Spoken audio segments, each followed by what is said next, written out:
got it right, I know everything right, and there's no such adventure, no such journey. No, I'd much rather have start out and have that journey. Ray, it's been such a pleasure having you here. Thank you so much for doing this. Oh, thank you for having me.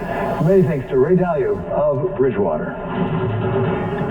Coming up, we go to Argentina and hear from President Milei about his economic plans. That's next on Wall Street Week on Bloomberg. Now, your 3-day weather forecast on Bloomberg 1130.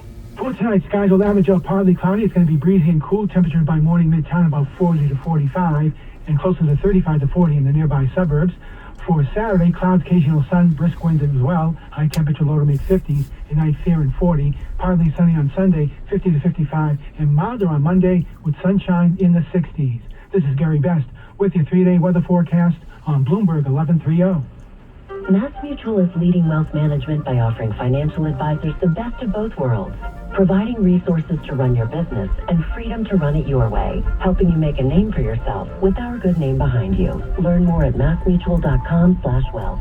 Interactive Brokers charges USD margin loan rates from 5.83% to 6.83%, rated the lowest margin fees by stockbrokers.com. Their clients can also earn extra income by lending their fully paid shares of stock. Join Interactive Brokers clients from 200 plus countries and territories to invest in stocks, options, futures, funds, and bonds on 150 global markets. Rates subject to change. Learn more at ibkr.com/compare. Are you interested in a challenging and exciting career at Bloomberg Radio? Visit Bloomberg.com/careers to view our current job opportunities. Bloomberg Radio is owned and operated by Bloomberg LP and is an equal opportunity employer. Visit Bloomberg.com/careers.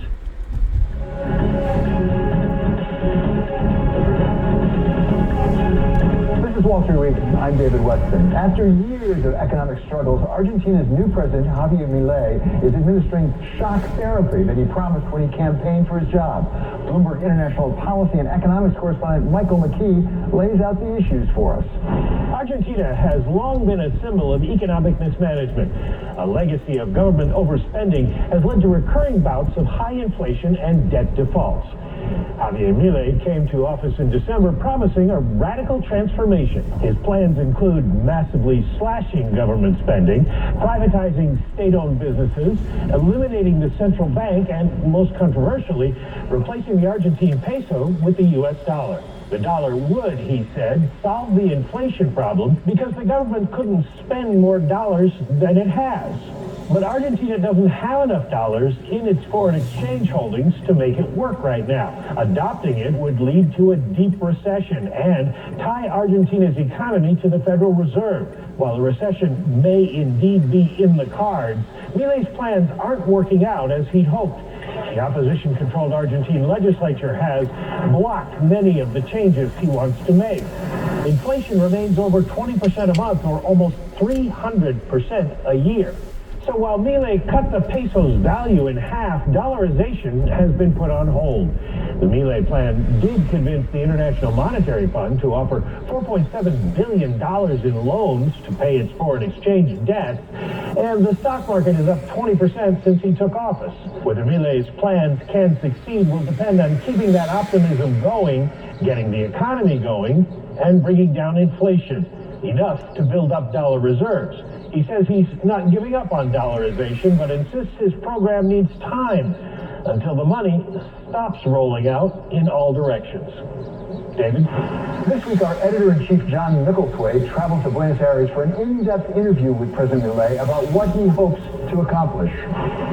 So first, you need to reform the financial system, which is what we are working on. And in that context, it's not just that the exchange rate is flexible, but also the money amount never varies. And as the economy recovers and grows and the money demand increases, as the amount of pesos will already be given, endogenously will have a dollarization process relating to the monetization performed by individuals in the economy. And I know that you are doing the thing with the floating exchange rate where you've been deprecating or depreciating the official rate by 2% each month.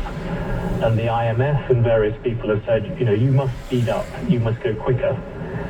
Will you proceed? I know you are doing these other things, but will you speed up that rate of depreciation?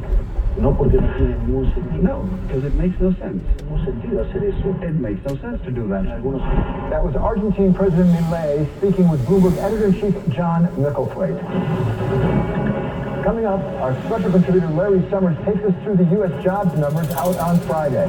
This was a hot report that suggested that if anything, the economy is re-accelerating. That's next on Wall Street Week on Bloomberg. Bloomberg Radio, on demand and in your podcast feed. On the latest Balance of Power podcast, we talk with Cindy McCain, the executive director of the World Food Program, about the many challenges they're facing in delivering aid to Gaza. It's been a frustrating go for us because it's been start and stop and start and stop. We've had sometimes we can get a few trucks in, sometimes we can't. Sometimes we're given permission and then not let go. There's no organizational coordination to it, and it's still too little. What we need, is, and hopefully this will give it to us, is more access. Right now, there's 1.1 million people who are starving to death. Famine is imminent, so it is imperative that we get as many trucks as possible north, especially, to be able to stave off this famine. And we've got to do it now. We can't wait. The waiting has got to be done. We've got to get this going. It's too desperate not to. Sierra's border crossing has now been opened. How immediate will the impact of that opening be? How much further will that go to getting you to scale in terms of the distribution you are attempting to achieve? Well, I'm hopeful it will help for this reason, because there's a great deal of prioritization that takes place, and a lot of the Israelis x-ray everything and they make sure that their trucks only are carrying food on board, which I understand. But we have to be able to do that in a much more efficient fashion and in a faster fashion. Things are held up. The gates have to be left open longer. They can't leave them open from 8 to 6 or 8 to 5, whatever it is, and then randomly close them when they feel like it. It's too important. And more importantly, having more access internally.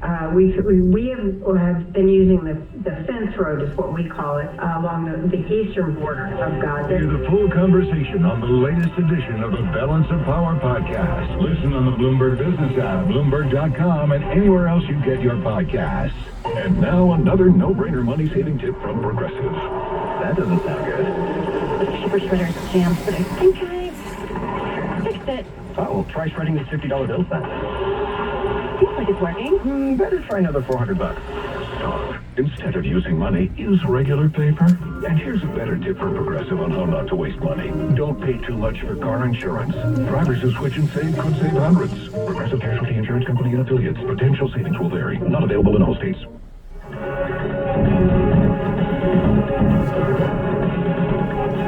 This is Wall Street Week. I'm David Weston. We're joined once again by our very special contributor here on Wall Street Week. He is Larry Summers of Harvard. So Larry, welcome back. Great to have you here, particularly this week.